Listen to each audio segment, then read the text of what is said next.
name is Mark Arnoldy. I'm the CEO of Possible. The mission of Possible is to deliver high-quality, low-cost healthcare to the world's poor. 400 million people around the world don't have access to basic primary care.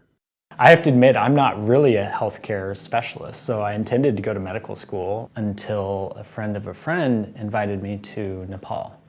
I went to Nepal, and I was on my second day in the country, and I was sat down for lunch. I was halfway through that lunch to realize that I was having a really traumatic allergic reaction, one of the worst I've ever had, and I was really fearful for my life. And that kind of glued me to that particular place in the world, because then I started to discover the real healthcare crisis that was there. You know, it's a country of almost 30 million people, 80% of the people in the country living in rural areas, and most of those people don't have a healthcare system that works for them.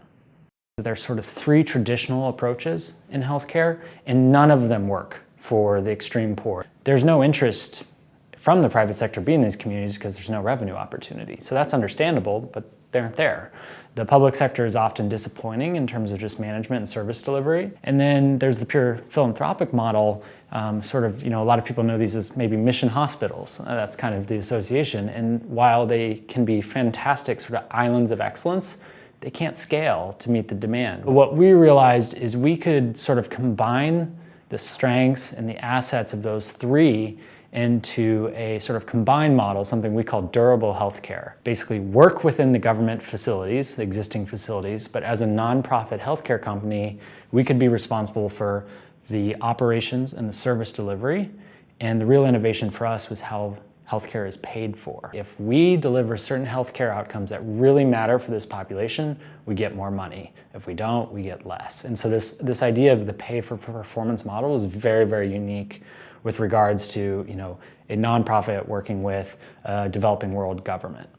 Nepal offers us a little bit of this opportunity to think about if you could design a healthcare system from the bottom up based on experiences from around the world, well, how would you do it? What would be the most rational, fair, equitable system that you can imagine, right? What would be the system that would leave behind no one, that was actually in fact designed for the poorest of the poor and happened to benefit everyone else because it was good enough to solve for the most challenging patients, right?